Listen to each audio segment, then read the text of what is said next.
Hello दोस्तों, स्वागत है आपका आपके अपने YouTube चैनल मैथ्स बाय अंकुर शर्मा पर। प्यारे बच्चों, उम्मीद करता हूं कि आप एकदम स्वस्थ हो, आप अपना भी ख्याल रख रहे हो और अपनी पढ़ाई का भी ख्याल रख रहे हो। जैसे कि आप सभी को पता होगा बेटा, दिल्ली पुलिस है ना, कांस्टेबल के फॉर्म आए हुए हैं। तो मैं पहले से ही आपको निरंतर ये बातें बता रहा था। जब से लॉकडाउन लगा था, बहुत सारे लोग फेसबुक पे चीज़ें वायरल कर रहे थे कि अब वैकेंसीज नहीं आएंगी या ये नहीं होगा या वो नहीं होगा। तो मैंने आपको बताया था भाई कि सरकार कभी भी बिना सरकारी कर्मचारियों के चल ही नहीं सकती। तो वो तो आप छोड़ ही दो, जब तक सरकार है, जब तक देश में चुनाव होंगे, तब तक वैकेंसीज आएंगी। ठीक। और जो ये कह रहे थे कोरोना की वजह से ही नहीं होगा, वो नहीं होगा, तो आपको देख रहे हो कि इसी ड्यूरेशन में कोरोना में ही कितनी सारी वैकेंसीज आनी। सीपीओ का आया, अब ये दिल्ली पुलिस कांस्टेबल का आ गया। किसी भी दिन बेटा अगस्त तक आपका लेखपाल और ये यूपीएसआई इनका आना है, और साथ में कांस्टेबल भी आना है। तो आप अपनी पढ़ाई को मत छोड़िए बेटा, लगातार लगे रहिए, और जितनी सारी वैकेंसीज निकल रही हैं उस हिसाब से कहीं ना कहीं एक तो जॉब आपको ले लेनी चाहिए। क्लियर बेटा? अपने टॉपिक पे बात करते हैं। जो सिंपल इंटरेस्ट स्टार्ट किया है, साधारण ब्याज, उसमें आज हम कुछ अलग तरह के सवाल करेंगे। कुछ इंस्टॉलमेंट पे बेस्ड क्वेश्चंस करते हैं। अच्छा, मैं आपको पहले ही बता दूं कि जब मैंने बोला किस्त, तो आप ऐसे मत सोचना कि यार ये किस्त बिल्कुल एक सर्टेन पैटर्न पे फॉलो होती है, ऐसा नहीं है। अभी मैं आपको एग्जांपल देके समझाता हूं कि कई तरीके से लोग हिसाब करते हैं। अच्छा, लेकिन एक चीज अपने दिमाग में जरूर सेट रखना कि ये जो मैं यहां पे आपको बताऊंगा, ये बिल्कुल भी व्यवहारिक जीवन में एप्लीकेबल नहीं होता है। व्यवहारिक जीवन में सारे ही एग्जाम्पल्स किसके होते हैं? कंपाउंड इंटरेस्ट के। आपने बैंक से पैसे लिए या जमा किए या किसी और से उधार लिए या कुछ भी किया, वो सारे जो एग्जाम्पल्स होंगे बेटा, वो किस चीज के होंगे? बताइए मुझे। कंपाउंड इंटरेस्ट के। ये बिल्कुल भी व्यवहारिक नहीं है। ठीक है, चलिए मैं आपको थोड़ा सा एग्जाम्पल समझाता हूं कि किस तरीके से कितने कितने तरीकों से आप हिसाब कर सकते हो लोगों का। जैसे कोई भी एक एग्जाम्पल ले लेते हैं। मान लिया हमने ऐसा मान लिया कि 10,000 रुपए, ये मान लिया कि 10,000 रुपए प्यारे बच्चों उधार लिए किसी बैंक से, और रेट थी दर थी प्यारे बच्चों 10%, और जो टाइम है वो 5 वर्ष, यानी 5 वर्ष में हिसाब करना है। क्लियर है? चलिए, बिल्कुल देसी तरीके से समझना भैया ना, देसी तो हुई तो देसी तरीके से ही समझना चीजों को।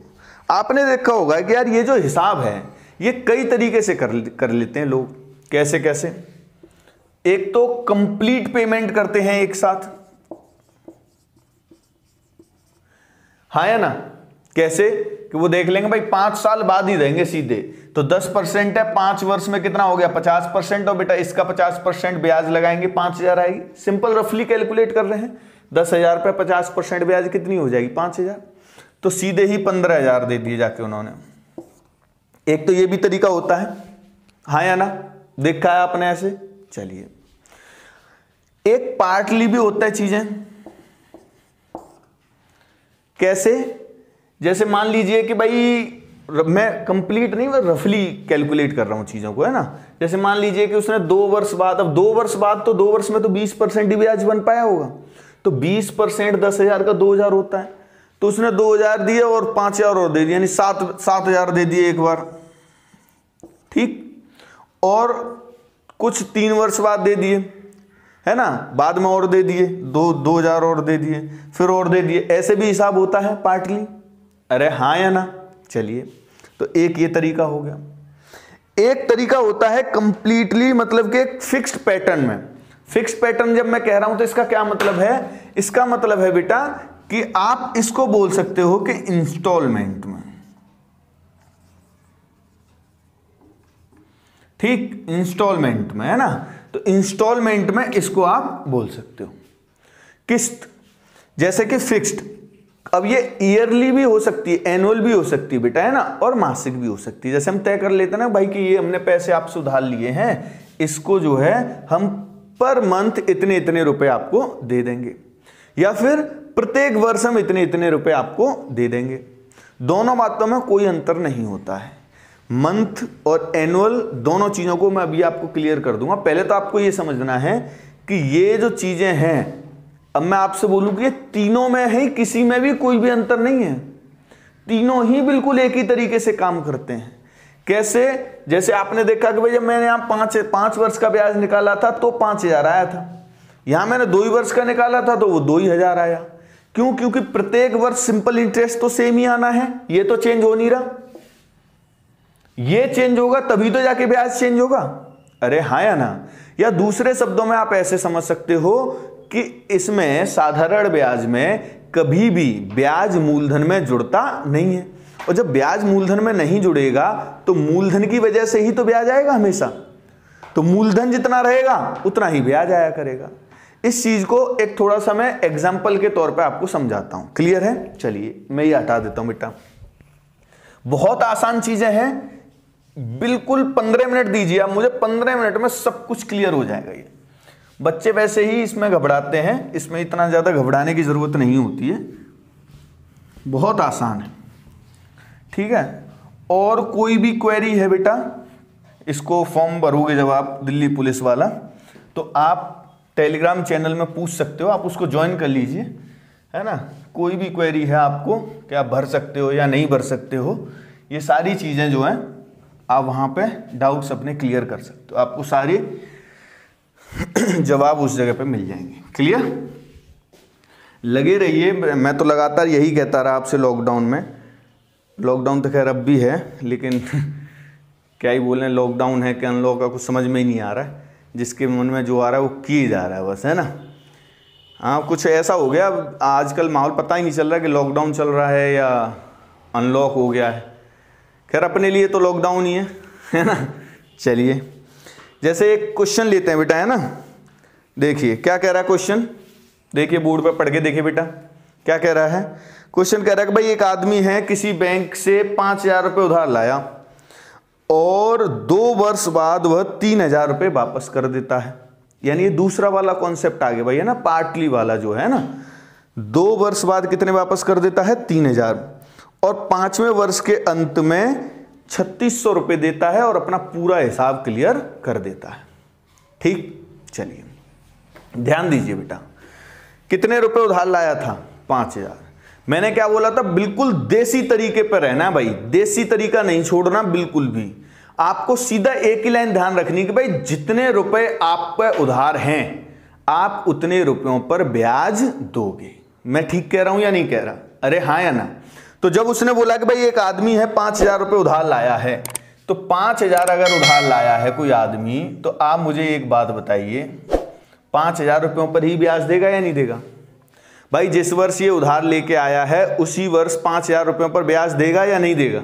अरे हाँ या ना? चलो बहुत बढ़िया भाई। फिर इसने 1 वर्ष बाद कुछ वापस किया? नहीं किया, चलिए कोई बात नहीं।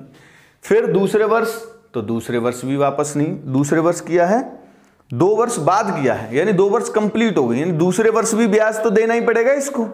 और कितने पे देना पड़ेगा? मैंने बताया था ब्याज कभी भी मूलधन में जुड़ेगी नहीं, उसने उतने पे ही देना पड़ेगा जितना मूलधन है। तो पहले वर्ष भी 5,000 रुपये ब्याज देना पड़ेगा इसको, दूसरे वर्ष भी 5,000 रुपयों पर ही ब्याज देना होगा। दूसरे वर्ष भी कितने रुपयों पे ब्याज देना होगा? 5,000 रुपये। आप समझ पाए मेरी बात, हाँ या ना? चलिए, अच्छा ब्याज कितना वो बाद में निकालेंगे। अच्छा ये होगा भी बराबर, इतना भी ध्यान रखना है, यहां पर जो ब्याज आएगा और यहां पर जो ब्याज आएगा ये दोनों कैसे होंगे? बराबर, क्योंकि रेट कैसी है? समान है। अरे हाँ या ना? चलिए, फिर क्या किया इसने बेटा? 3,000 वापस कर दिए। अब एक बात समझना मेरी कि जब इसने 3,000 वापस कर दिए तो ब्याज, इसमें क्या होता है, मेरी बात समझने की कोशिश करना, इसमें पहले मूलधन का ही हिसाब होता है, मूलधन को ही कम किया जाता है, ब्याज का हिसाब पहले नहीं होता, ब्याज का बाद में होता है। क्योंकि अगर आपने ब्याज पहले दे दी तो फिर तो वो कंपाउंड इंटरेस्ट बन जाएगा। समझ में आई बात नहीं? तो इसने 3,000 रुपये वापस कर दिए। अब आप बताइए कि 5,000 वापस लाया था, 5,000 उधार लाया था और 3,000 वापस कर दिए, तो अब 2,000 तो उधार रह गए। चलिए 2,000 उधार रह गए और ब्याज रह गई, यही तो है। चलिए, तो 2,000 रुपये ब्याज देगा अब ये तीसरे वर्ष, केवल कितने रुपयों पे ब्याज देगा? 2,000 रुपये। अरे हाँ या ना? चलिए, फिर भाई चौथे वर्ष वापस कर रहा है? कुछ नहीं कर रहा, तो चौथे वर्ष वापस नहीं कर रहा, तो चौथे वर्ष भी इस पर ऋण तो 2,000 ही रहा, तो 2,000 रुपये ब्याज देना होगा इसको। चलिए, 5वें वर्ष वापस कर रहा है, लेकिन 5वां वर्ष समाप्त होने के बाद, तो इसका मतलब 5वें वर्ष भी इसको ब्याज तो देना ही होगा। तो 5वें वर्ष में भी इसको 2000 पे ही ब्याज देना होगा। ध्यान देना बेटा, मैं क्या कह रहा हूं, मैं ये कह रहा हूं कि इसको यहां जितना ब्याज दिया होगा उतना ही यहां दिया होगा, लेकिन क्या उतना ही यहां पे होगा? नहीं। क्यों? क्योंकि मूलधन बदल गया। अब मूलधन बदल गया तो ब्याज भी बदलेगा। लेकिन ये जरूर कंफर्म है कि जितना यहां पर आएगा ये वाला, उतना ही ये होगा और उतना ही ये होगा।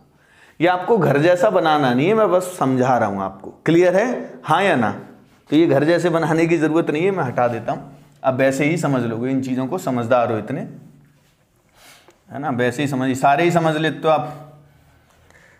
चलिए, यानी कुल मिला के इसने जो ब्याज दिया है वो ब्याज के कैसे कैसे दिया है? तो ऐसे ऐसे दिया है। आप कह सकते हो कि पहले वर्ष 5000 रुपये दिया है, दूसरे वर्ष भी 5000 रुपये दिया है, तीसरे वर्ष 2000 रुपये दिया है, चौथे वर्ष 2000 रुपये दिया है और 5वें वर्ष भी 2000 पर दिया है। और वो ब्याज है कितना जो इसने दिया है, तो वो यहीं से ही पता चल जाता है, पूरा अलग से जोड़ने घटाने की कोई जरूरत नहीं है। आप देखिए कि 5वें वर्ष इस पर 2000 उधार तो चल रहा था या नहीं चल रहा था, और ये वापस कितने कर रहा है? 3600। तो अगर 2000 रुपए इस पर उधार है और ये किसी को 3600 दे रहा है, तो ये कितने एक्स्ट्रा दे रहा है? तो 1600 रुपए एक्स्ट्रा दे रहा है या नहीं दे रहा? अरे हाँ या ना बेटा? तो अगर ये 1600 रुपए एक्स्ट्रा दे रहा है, इसका मतलब ये 1600 रुपए ही ब्याज दे रहा है। यानी इसने कुल कितनी ब्याज दी है? इसने कुल 1600 रुपए ब्याज दी है। और ये 1600 रुपए ब्याज कैसे कैसे दिए इसने? तो आप कह सकते हो ये 1600 रुपए ब्याज जो है सारे पे मिलाकर दी है। तो जब मैंने एक शब्द बोला कि इन सब पर मिलाकर दी है 1600 रुपए ब्याज, अब बेटा देखना, क्योंकि यहां रेट समान है सब जगह, तो चाहे तो इसको अलग अलग लिखो, 5000 का R% प्लस 5000 का R% प्लस 2000 का R% प्लस 2000 का R% प्लस 2000 का R%, वहां सबसे R% कॉमन आ जाएगा और ये सब जुड़ जाएंगे। तो ये सब जुड़ जाएंगे तो जुड़ के हो कितने रहे हैं? तो ये जुड़कर हो रहे हैं प्यारे बच्चों 16000। यानी आप इस तरह से कह सकते हो कि ये जो ब्याज जा रही है, ये ब्याज इस पर जा रही है। तो अगर ये ब्याज इस पर जा रही है तो ये क्या % हुआ? तो 1600 रुपए अगर आप ब्याज 16000 पर दे रहे हो तो ये क्या % हुआ? तो ये प्यारे बच्चों ये 10% हुआ। तो आपकी जो रेट होगी वो कितनी होगी? 10%। कितने % बेटा? 10%। उम्मीद करता हूं बेटा एकदम आसानी से समझ में आ गया होगा। जिन मेरे प्यारे भोले बच्चों को समझ में नहीं आया वो बिल्कुल परेशान नहीं होंगे, बिल्कुल ऐसा ही एक सवाल और कराऊंगा आपको। ठीक, आपको टेंशन लेने की जरूरत ही नहीं। आपको पता है कि मैं पूरे दिल तक, आत्मा तक निचोड़ दूंगा आपकी, है ना, अंदर घुसा दूंगा पूरा, कि दिमाग में से आप चाह के भी नहीं निकाल सकते इसको। ठीक है, इतने बढ़िया तरीके से किस्त करेंगे हम। ठीक, चलिए इसको लिख लो, चाहो तो स्क्रीनशॉट ले लो। दूसरा सवाल लगवाता हूं भाई, है ना, नेक्स्ट क्वेश्चन लगवाते हैं। लगाओ भाई दूसरा क्वेश्चन, पढ़ के देखिए जल्दी से। अगला सवाल, नेक्स्ट क्वेश्चन देखिए, बिल्कुल सेम है, जल्दी से आंसर कर दीजिए, जल्दी से आंसर कर देंगे सारे बच्चे। क्या कह रहा है बताओ दूसरा क्वेश्चन? ये कह रहा भाई एक आदमी किसी बैंक से 7000 रुपए उधार लाता है। कितने लाया इस बार? 7000। तो बस एक ही लाइन पढ़ो, वहीं से शुरू हो जाएगा। अगर भाई 7000 उधार लाया है और तब तक 7000 पे ही ब्याज देता रहेगा जब तक कि ये कुछ रुपए वापस ना कर दे। क्लियर? चलिए, तो 7000 उधार लाया है बेटा, तो अगर ये 7000 उधार लाया है तो 7000 रुपयों पर ब्याज देगा पहले वर्ष, सिंपल सी बात। अच्छा, दूसरे वर्ष भी वापस नहीं कर रहा, तीसरे वर्ष कर रहा है, यानी कि ये इन दूसरे वर्ष भी 7000 रुपयों पर ब्याज देगा प्यारे बच्चों, और तीसरे वर्ष भी 7000 पर ही ब्याज देगा। ठीक कह रहा हूं या नहीं कह रहा? चलिए, कितना आसान है, 10 सेकंड के अंदर आंसर आएगा। अब इसने वापस कर दिए कितने रुपए? 4000। तो बेटा अगर इसने 4000 वापस कर दिए तो अब इस पे उधार कितना रह गया बताओ? तो अब इस पे उधार रह गया बेटा केवल कितना? 3000। केवल कितना? 3000। हाँ या ना? तो अगर इस पे सिर्फ 3000 उधार रह गया तो अब 3000 पे ब्याज देगा। फिर भाई ये कब आप हिसाब कर रहा है? 6वें वर्ष तक, यानी 6वें वर्ष में इसने अपना पूरा भुगतान किया, पूरा हिसाब किया है, तो इसका मतलब 6 वर्ष तक ब्याज चला होगा। ये चौथा वर्ष है, 5वें वर्ष और ब्याज देना होगा और 6वें वर्ष में भी ब्याज देना होगा। क्लियर? हाँ या ना? यहीं से समझ लेते हैं ब्याज कितनी है। 3000 रुपए थे उधार इस पे, 6वें वर्ष की शुरुआत में 3000 रुपए उधार चल रहे थे, तो इसने कितने रुपए वापस किए हैं बताओ मुझे? 5,000। बेटा जब 3,000 उधार चल रहे थे और ये 5,000 वापस कर रहा है, इसका सीधा सीधा मतलब क्या निकालूं मैं बताओ? तो इसका सीधा सीधा मतलब प्यारे बच्चों ये निकाला जा सकता है कि आप पे अगर 3,000 रुपए उधार चल रहे हैं और आप किसी को 5,000 दे रहे हो, इसका मतलब आप 2,000 रुपए जो एक्स्ट्रा दे रहे हो वो 2,000 रुपए किस चीज के दे रहे हो बेटा? ब्याज के दे रहे हो। किसके दे रहे हो? ब्याज के। तो यहां से ये चीज समझ में आई कि इसने ब्याज कितनी दी है? 2,000। कितनी दी है बेटा? 2,000 ब्याज दी है। और ये 2,000 ब्याज जो दी है, ये वाली जो ब्याज दी गई है, ये कहां दी गई है? किस वजह से इतनी ब्याज दी गई है? तो आप कहोगे ये जो ब्याज है ये इकट्ठी होके दी गई है किस पे? इस पे। कुछ यहां दी थी, यहां दी थी, फिर यहां, फिर यहां, फिर यहां, ऐसे करके दी गई है। तो इन सब जगहों पर क्योंकि रेट समान है, आप मेरी लाइन ये ध्यान रखना, मैं क्या कह रहा हूं कि जब रेट समान हो तो आप मूलधन को जोड़ लिया करो। भाई आपसे कोई आदमी कहे कि भाई 500 का 12%, फिर 600 का 12% और फिर 800 का 12%, तो कुल मिला के कितना हो जाएगा? तो आप कुछ मत करो, या तो अलग अलग निकालो या फिर उनको 500, 600 और 800 को जोड़ के एक साथ 12% निकाल दो। समझ में आ रही बात? चलिए, तो हमें पता है क्योंकि रेट सेम है तो यहां से रेट तो कॉमन आ जाती है, फिर ये जुड़ जाता है, तो जुड़ के कितना हो रहा है? 21 और 9 30,000 हो रहा है। यानी कि प्यारे बच्चों आप ऐसे कह सकते हो कि इस व्यक्ति ने जो 2,000 रुपए ब्याज दी, वो 2,000 रुपए ब्याज बेसिकली बराबर है किसके बराबर है? 30,000 रुपए पर एक वर्ष में दी गई ब्याज की। या तो 30,000 रुपए पर एक वर्ष में दी गई ब्याज मान लो इसको, या फिर इसको अलग अलग करके निकालो, बात एक ही रहेगी। क्लियर है? चलिए, तो रेट निकाल देंगे भाई, यहां से कितनी आसानी से आ जाएगी। ऐसे रेट निकालते हैं, रेट निकालना आप सीख ही गए हो। 4 0 कैंसिल हो गई, 3 का भाग गया 20 में, तो 6 सही 2/3%। एकदम से सिंपल। अरे है या नहीं है? कमेंट करके तो बता दिया करो नालायको। शेयर तो तुम पे उतना नहीं है, शेयर करने में ऐसा लगता है जैसे मैंने तुम्हारी भैंस मांग ली है। हराम खोरो। चलिए लिख लो इसको, नालायक कहीं के शेयर नहीं करते हैं। क्यों रे? पैसे खर्च होते हैं शेयर करने में, हैं?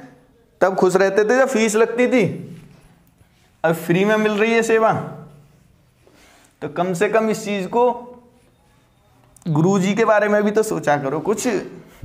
जो ऑफलाइन में पढ़ते थे बच्चे वो तो जानते होंगे मैं क्या सिखाता तुम्हें बेटा, कि अगर गुरुजी खुश हैं तुमसे, अगर तुम्हारे गुरुजी खुश हो गए तुमसे, तो तुम संसार में कुछ भी प्राप्त कर सकते हो।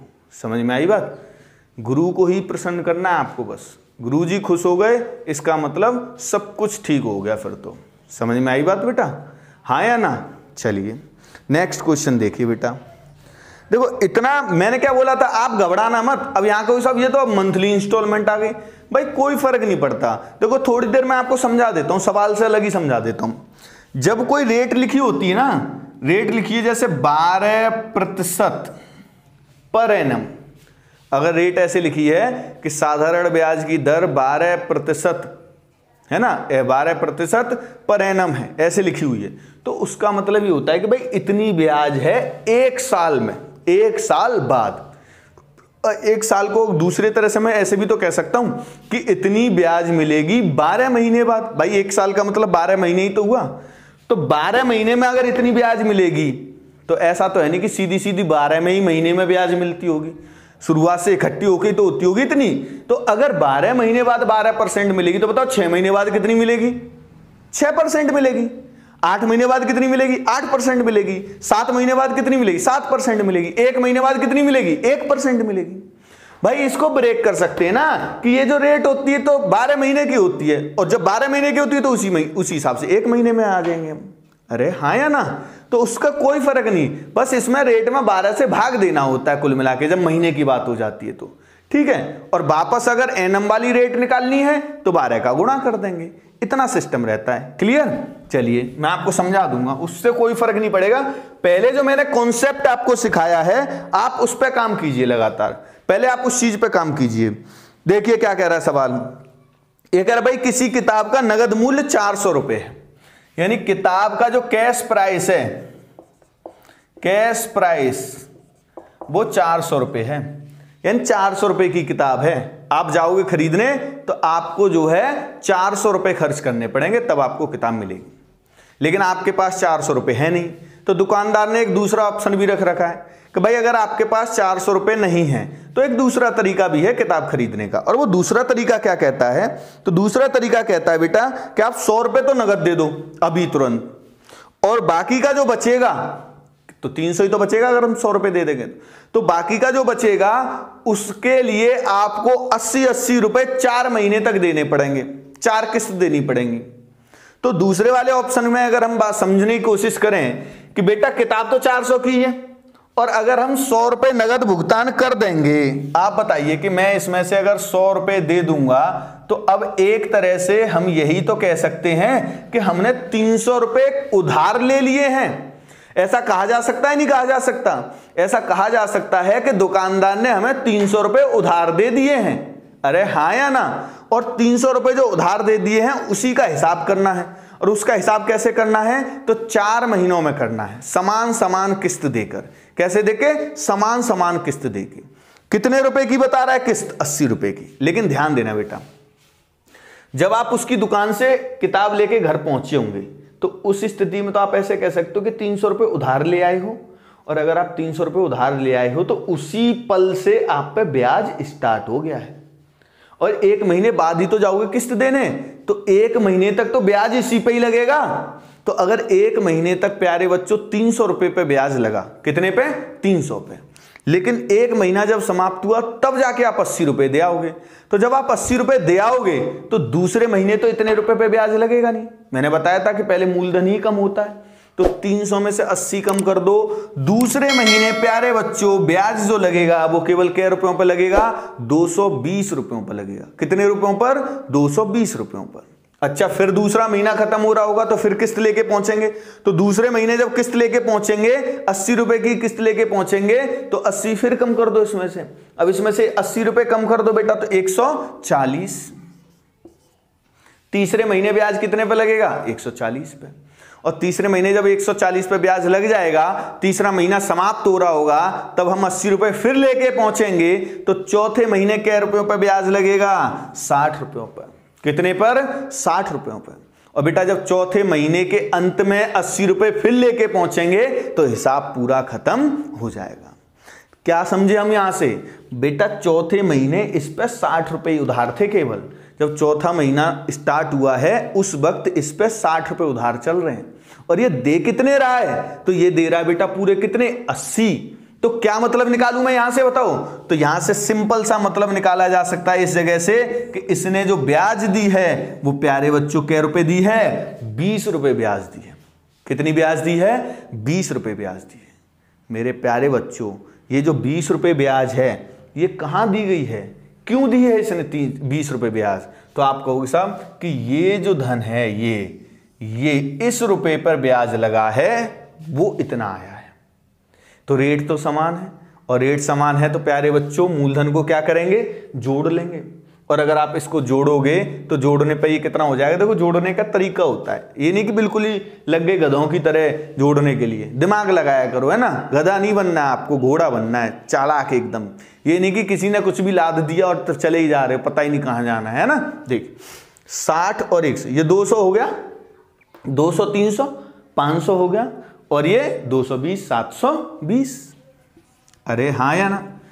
तो 720 रुपए पे गया है ये ब्याज, तो ये क्या % होगा? तो आसानी से आंसर आ जाएगा। देखो इसका ये कटेगा कितनी बार? 36 बार।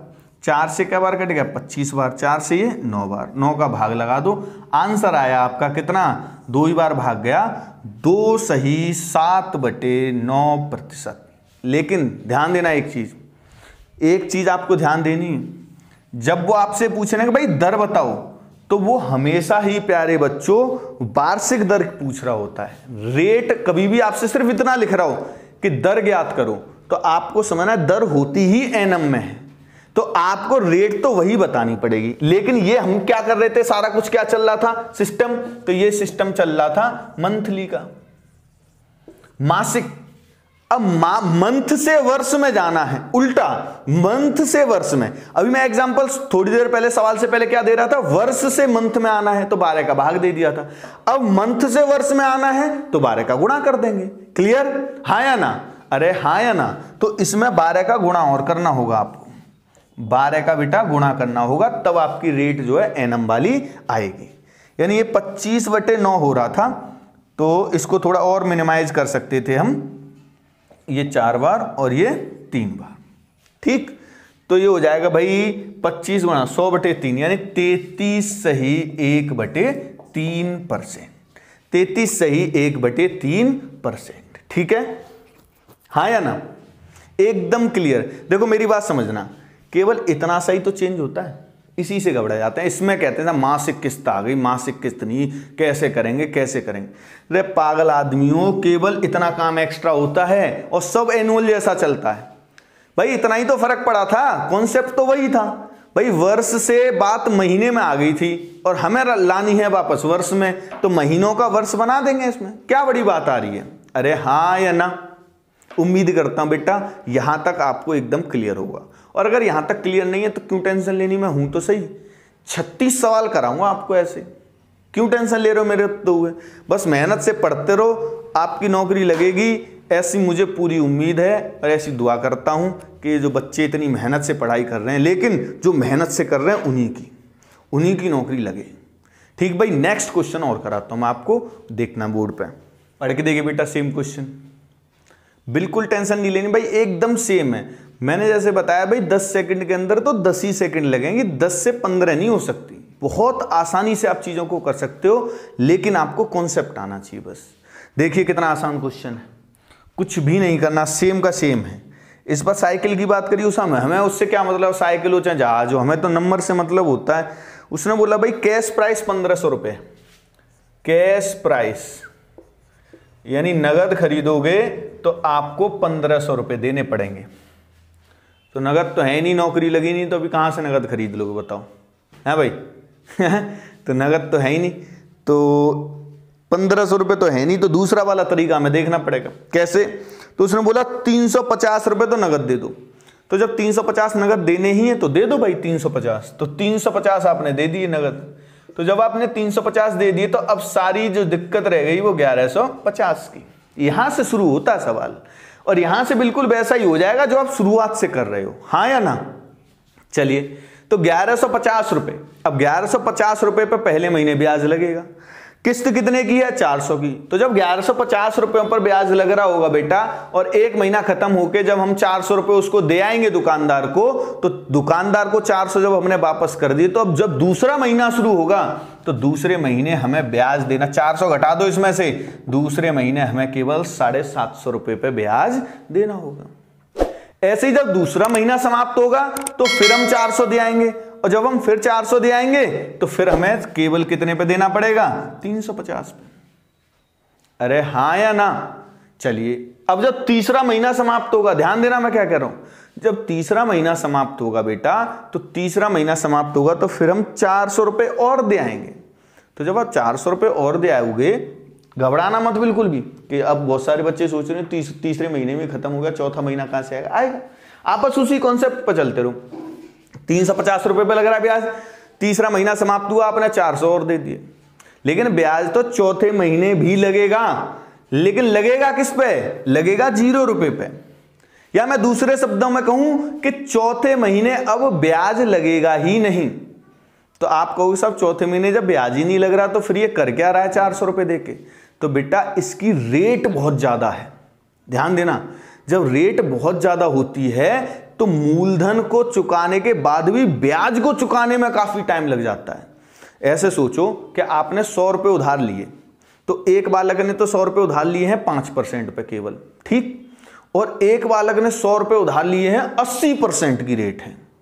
तो जब हिसाब होगा तो 80% वाले को कई सारा रुपया तो केवल ब्याज के लिए देना पड़ेगा। आपने गांव में देखा होगा कि बहुत सारे लोग एग्जाम्पल देते हैं कि इसकी मूद तो इतने ही रुपए थी, इसने तो ब्याज ही ब्याज इतने कई गुने दे दी, मूद से भी कई गुनी ब्याज दे दी। ऐसे एग्जाम्पल आते नहीं आते?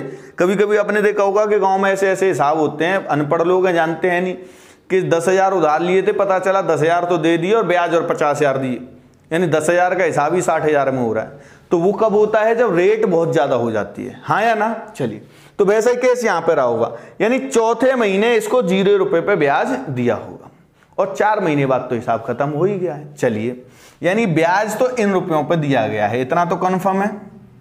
अरे हाँ या ना? तो पहले हम इसी को जोड़ लेते हैं, ब्याज इस बार बाद में जोड़ लेंगे। क्लियर? तो ये हम जोड़ लेते हैं। तो बेटा ये देखो, इसको जोड़ेंगे पहले, 300 और 700 हजार, 1100 हो रहा है, और ये भी 1100 1100 1100 2250। कितना हो रहा है ये? 2250। यानी ये तो कंफर्म है कि इसने जो ब्याज दी है, जितनी भी ब्याज दी है, वो दी है 2250 रुपयों पे। लेकिन ब्याज दी कितनी है? तो देखो यहीं से जोड़ सकते थे।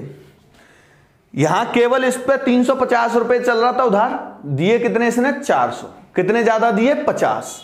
तो 50 रुपए तो यहां से, समझ रहे हो? और यहां तो कुछ भी उधार नहीं था, फिर भी 400 दिए इसने, यानी 400 रुपए यहां से।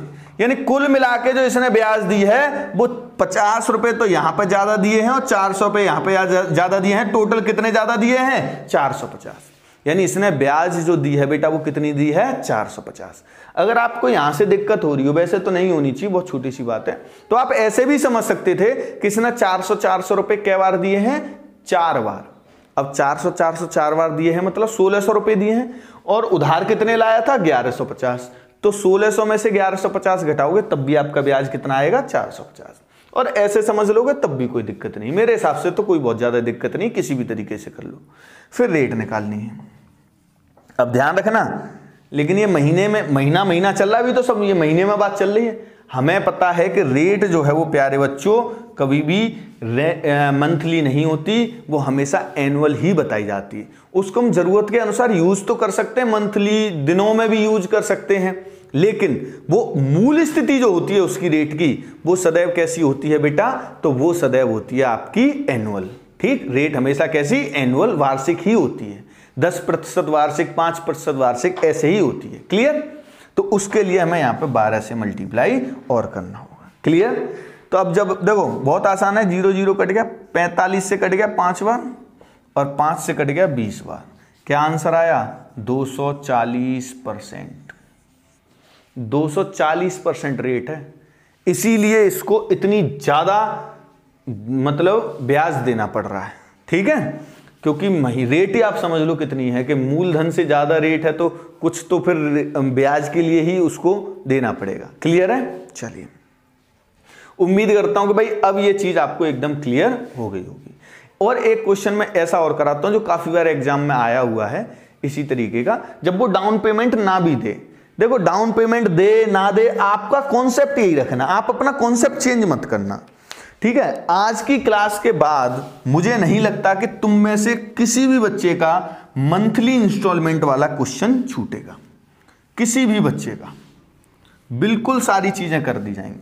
और जो सीजीएल में पूछा जा सकता है क्वेश्चन है ना, जो एसएससी सीजीएल में पूछा जा सकता है क्वेश्चन, वो भी कराऊंगा। ये भी पूछे जा सकते हैं यूपीएसआई में, सीजीएल प्री में पूछे जा सकते हैं, ये है ना, प्री में आ सकता है, सीपीओ वगैरह सब जगह आते हैं ये किस्त के सवाल। वो क्वेश्चन भी कराएंगे जो मेंस में भी आ सकता है। मेंस में कैसा आएगा? सिंपल सी बात है कि वो आपको किस्त नहीं बताएगा, ठीक है, रेट बता देगा और किस्त पूछेगा। ये जो हम आसानी से 100 रुपए घटा रहे हैं, 80 घटा रहे हैं, ये ना बताएगा तो थोड़ा सा कठिन हो जाएगा। उसको भी डिस्कस करेंगे। उससे पहले एक क्वेश्चन और करते हैं जो बहुत बार आया हुआ है। ठीक है, देखिए, पढ़ के देखिए बेटा क्या कह रहा है, पढ़ के देखिए बेटा क्या कह रहा है। ये कह रहा है कि भाई किसी पेन का नगद मूल्य 10 रुपए है, कैश प्राइस कितना है? 10 रुपए है, 10 रुपए है। ठीक, 10 रुपए ले जाओ और पेन खरीद लो। लेकिन 10 रुपए तो है नहीं। अब 10 रुपए है ही नहीं, तो फिर दूसरा क्या तरीका है? तो दूसरा तरीका भी उसने बताया भाई कि 1 रुपए हर एक महीने देते रहो। इस बार डाउन पेमेंट जमा कुछ नहीं करना। तो जमा नहीं करना, इसका क्या मतलब है? इसका सीधा मतलब है पूरा उधार लेके आ रहे हैं, 10 रुपया उधार ले आए। अरे हाँ या ना? कुछ जमा कर देते, मान लो 5 रुपए जमा कर देते तो 5 उधार लाते, 3 जमा कर देते तो 7 जमा उधार लाते। अब कुछ जमा ही नहीं कर रहे तो पूरा का पूरा 10 रुपए उधार ले आए। अब 10 रुपए उधार ले आए तो इसी पे तो ब्याज लगेगा, तो इस पे ब्याज लगना शुरू। पहले महीने ब्याज कितने पे? 10 पे। और एक महीने में किस्त कितने की जा रही है? 1 रुपए की। तो दूसरे महीने कितने पे लगेगा? तो दूसरे महीने लगेगा बेटा कितने पे? केवल 9 पे, फिर 8 पे, फिर 7 पे, 6 पे, 5 पे, 4 पे, 3, 2, 1 पे। अब ये कितने हुए, 1 2 3 4 5 6 7 8 9 10 ही महीने हुए, लेकिन 12 महीने की बात हुई है तो 12 महीने पूरे लिखने पड़ेंगे। 11वां भी लिखना होगा और 12वां भी लिखना होगा। 11वां महीना भी लिखना होगा आपको और 12वां महीना भी लिखना होगा। अब ये वही वाली केस है कि 200 का क्या मतलब है, 200 का मतलब ये है कि बेटा ब्याज थोड़ी रेट जो है वो क्या है, ज्यादा है, और रेट ज्यादा है इसीलिए इसको ब्याज की ही किस्त देनी पड़ रही है केवल, ठीक है, ब्याज को ही चुकाना पड़ रहा है लास्ट में होगा। इसको जोड़ लो बेटा, 1 से लेके 10 तक आप जानते हो योग कितना होता है, 55। 1 से लेके 10 तक का योग कितना, 55। यहीं पे 200 हैं, यानी यही ब्याज जाएगी केवल। 2 रुपए ब्याज दी है इसने, कितने पे, 55 पे, क्या परसेंट होगी, और इसको वार्षिक बनाने के लिए 12 से और गुणा करना होगा। 5 से कट जाएगा ये 20 बार, 5 से ये 11 बार, और तो कुछ कट नहीं रहा। तो ये कितना हो गया भाई, ये हो गया आपका 480। 480 बटे 11, 11 का भाग लगा 4 बार गया भैया ना 44, फिर 40 में दिया तो 3 बार, 43 सही 7 बटे 11। एक बार भाई इस चीज को थोड़ा सा चेक कर लिया करो, ये थोड़ी सी मिस्टेक हो जाती है मुझसे किसी की भाग या गुणा फड़ा में लास्ट में, है ना, तो देख लेना इसको। तो आंसर क्या है बेटा, 43 सही 7 बटे 11। ये बहुत बार क्वेश्चन आया हुआ है, पेन वाला 10 रुपए मासिक किस्त 11 महीने में भी पूछ लेता है, कभी कभी 12 महीने में पूछ लेता है। मेरी एक निष्कर्ष सुन लो, अब मैं क्या कह रहा हूं, जितने महीने बोलेगा वो आपको लिखने हैं, चाहे लास्ट में 10 बार 0 लिखनी पड़ जाए, वो आपको लिखने हैं। समझ में आ रही बात नहीं, ये 0 कब आती है उसका रीजन मैं आपको बता चुका हूं कि 0 तब आती है बेटा जब ब्याज की रेट ज्यादा होती है, ब्याज की दर क्या होती है, ज्यादा। क्लियर है, अरे हाँ या ना। चलिए अब नेक्स्ट क्वेश्चन भी कर लेते हैं। जो मैं कह रहा था कि मान लो कि वो किस्त ना बताए आपको, है ना, देखो मैं सभी तरीके के क्वेश्चंस कराता हूं आपको, बेवकूफ बनाने का काम नहीं है भाई, है ना, बेवकूफ बनाने का काम नहीं है कि मैं आपको बेवकूफ बना दूं, वैसा सिस्टम नहीं। देखिए बेटा, पढ़ के देखिए बेटा क्वेश्चन क्या कह रहा है, क्या कह रहा है क्वेश्चन, एक बार देखिए पढ़ के। देखो क्वेश्चन कह रहा है कि भाई किसी किताब का नगद मूल्य 2500 रुपये, 2500 रुपये की किताब, बेस तो लगभग वैसा ही है, कैश प्राइस जो है वो कितना है, 2500 है, 2500 रुपये की किताब है, 500 नगद भुगतान भी कर दिया, चलो वो भी हटाओ। अभी तक तो कोई समस्या आई नहीं होगी किसी भी भोले को, हाँ भाई भोले भंडारी, किसी भी बच्चे को कोई दिक्कत आ रही है यहाँ तक? मेरे हिसाब से तो यहाँ तक कोई दिक्कत नहीं आनी चाहिए। मैंने बहुत मेहनत की है, और मेहनत बहुत की है तो इसी बात पर नालायक को इसको शेयर कर दो, जितने भी ग्रुप्स में, फेसबुक पे अपनी उसमें डाल लिया करो पोस्ट पे, ठीक है अगर आपको ग्रुप्स में नहीं हो आप किसी में, तो अपनी फेसबुक पे तो दिखना चाहिए ना, न्यूज़ फीड में डाला करो, टाइमलाइन पे टैग करके मुझे, ठीक है, डालना है सबको। तो 2000 रुपये। अब ये कह रहा है भाई कि 4 मासिक किस्त और करनी भाई, समान रुपए की 4 मासिक किस्त और देनी पड़ेंगी, और रेट बता दी इसने कितनी, 25% है, 25% वार्षिक है रेट, ठीक है। अब देखना ये चीज को ध्यान रखना होता है, क्योंकि रेट 25% वार्षिक है तो अब इसको मासिक में चेंज करना पड़ेगा पहले रेट को, क्योंकि हम यहाँ मासिक की कैलकुलेशन कर रहे हैं। तो सिंपल सा है, मासिक में जब हम इसको चेंज करेंगे तो 25/12 हो जाएगी रेट, कौन सी समस्या आ रही है, ठीक है, 12 से भाग लगा देंगे उसमें। चलिए देखिए, अब यहां पर बेटा जब क्योंकि किस्त पता ही नहीं है, उसने बताया नहीं है, तो फिर आपको कुछ अपनी तरफ से लेट करना पड़ेगा, और आप नंबर लेट नहीं कर सकते हो, क्योंकि नंबर से नंबर घटा दोगे तो फिर तो दिक्कत ही आ जाएगी। तो यहां पर वेरिएबल लेना ही होगा। तो आप इसको थोड़ी देर के लिए ऐसे मान लीजिए कि भाई x रुपए की किस्त है, कितने रुपए की किस्त है, x रुपए की, तो कितनी किस्त देगा ये, तो x x x x 4 बार देगा, यानी कुल मिला के 4x धन जमा करेगा। अरे हाँ या ना। और आपको थोड़ा सा समझना है, यहाँ पे ब्याज जब हम निकालेंगे, ध्यान देना इधर, सिंपल इंटरेस्ट कितना होगा, 4x तो इसने टोटल पे किया है, और जो टोटल पे करते हैं वो इससे ज्यादा ही तो होता है भाई, इतना तो मैं देना ही होता है जितना उधार लेके आए हैं, इससे ज्यादा और देना होता है, और वो ज्यादा जो होता है वही तो ब्याज होती है, यानी टोटल में से इसको घटा दूंगा तो ब्याज ही तो आ जाएगी। तो इसने जो ब्याज दी होगी वो कितनी दी होगी बेटा, इतनी 4x माइनस 2000, इतनी ब्याज इसने पे की होगी। इतनी बात क्लियर है या नहीं? कैसे कैसे ब्याज गई होगी उसको समझ लेते हैं भाई। पहले महीने तो इतने पे गई, दूसरे महीने कितने पे जाएगी, तो दूसरे महीने जाएगी बेटा 2000 माइनस x पे, इतने पे जाएगी, इतने रुपए कम हो जाएंगे। तीसरे महीने कितने पे जाएगी, तो तीसरे महीने जाएगी बेटा 2000 माइनस 2x, एक x और चला जाएगा। अरे हाँ या ना? ऐसे समझो कि मान लीजिए कि 200 रुपए की किस्त दे रहा हो, तो पहले महीने तो इतने पे ही देगा, फिर दूसरे महीने 200 कम करके 1800 पे देगा, फिर 200 और कम करके कितने 1600 पे देगा, ऐसे ही तो कम होता जाएगा। अच्छा, ये तीसरे महीने ब्याज दी होगी इतने पे, और चौथे महीने फिर, तो चौथे महीने ये देगा इतने पे 3x। अरे हाँ या ना? चलिए, तो कुल मिला के कितने पे ब्याज जा रही है, तो कुल मिला के इतने पे ब्याज जा रही है। तो इसको जब हम जोड़ेंगे तो 2 2 2 2 8000, तो यही हो गया बेटा, और ये कितना हो रहा है x और 3x और 3x 6x, 8000 माइनस 6x, यानी इन रुपयों पर ब्याज दिया गया है, इन रुपयों पर ब्याज दिया गया है। और कितना दिया गया है, ये दिया गया। तो सीधे फॉर्मूला लगा देते हैं ब्याज वाला, क्या होता है बताओ, PRT। वैसे फॉर्मूले की जरूरत नहीं, लेकिन मैं आपकी आसानी के लिए कर रहा हूं, क्योंकि इस बार थोड़ा सा वेरिएबल है, तो कोई दिक्कत नहीं, लिख लीजिए आप। पहले ही कह रहा हूं कि मेंस में आता है इस तरीके का सवाल, और मेंस में आपको पता है कि कम से कम 1 मिनट तो है ही एक सवाल करने के लिए आराम से। भाई 2 घंटे में 100 क्वेश्चन तो करने होते हैं, तो 1 मिनट तो बहुत देर की कह रहा हूं मैं, मुश्किल से 30 सेकंड लगेंगे आपको इसको सॉल्व करने में। ये मैं समझा रहा हूं आपको, इसलिए इतना टाइम लगा, क्योंकि आप देख रहे हो इसमें लिखना तो लगभग वही है जो हम पहले करते, कुछ एक्स्ट्रा तो किया नहीं हमने। ठीक, देखिए तो क्या होता है, वो मूलधन लिखते हैं पहले, इंटू P इंटू R, और R कितनी है, रेट बताइए उसने 25% है, इंटू T, महीना एक ही करेंगे क्योंकि इस जोड़ लिया हमने तो 1 महीना, और अपॉन 100 तो इसके आता है। अब ये क्योंकि महीना था तो इसको वर्ष बनाने के लिए 12 से क्या कर देंगे, डिवाइड कर देंगे, जो हमने बात करी थी। तो ये तो हो गया PRT। अब इसके बराबर ब्याज लिख देंगे। ठीक, इसको थोड़ा सा सॉल्व कर लो बेटा, बहुत आसानी से हो जाएगा। ये देखो 4 बार कट गया, ठीक है। तो ये वाला हिस्सा तो इधर ही रहना है, इधर तो कुछ है नहीं। ये 48 का गुणा इधर करना है आपको, ठीक है। तो इसको थोड़ा सा आपने क्वेश्चन पढ़ लिया होगा, अब मैं क्वेश्चन हटवा देता हूं भैया ना। तो यहां इसको लिख लेते हैं, तो ये आ जाएगी लाइन 8000 माइनस 6x बराबर, देखो 48 का गुणा करेंगे बेटा 4 से, तो 192 आएगा।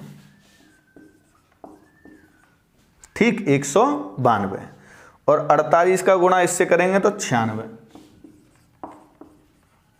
ठीक है, देखिए इसको इधर ले आइए, इसको इधर ले आइए। ठीक है, 2000 गुणा 4800 किया हमने, हैं तो 4800, ये माइनस का है, इधर आएगा तो जुड़ जाएगा, तो 96,000 और 8,000, तो ये हो जाएगा 1,04,000, और ये इधर गया तो ये जुड़ के 198x। थोड़ी सी कैलकुलेशन कठिन है, ये आपका आंसर होगा। देखिए किससे कट सकता है, 2 से कटेगा, पहले 9 बार और 1 9, 99 बार, 2 से 5 2, अब तो नहीं कटेगा। ठीक है, तो ये यही आंसर आएगा आपका, x बराबर हो जाएगा 92,000 बटे 99। इतने रुपए की किस्त दे रहा होगा ये। ठीक भाई, पहले ही बता रहा हूँ, घबराने की ज़रूरत नहीं है, मेंस में आएगा भाई इस तरीके का क्वेश्चन आएगा। तो खैर बाकी बच्चे भी इसको सीख लेंगे तो नुकसान नहीं करेगा, इतना मेरा प्रॉमिस है। पेट में दर्द नहीं हो जाएगा आपके, अगर ये सवाल आप सीख लो ना तो किसी भी तरीके से दिक्कत नहीं करेगा।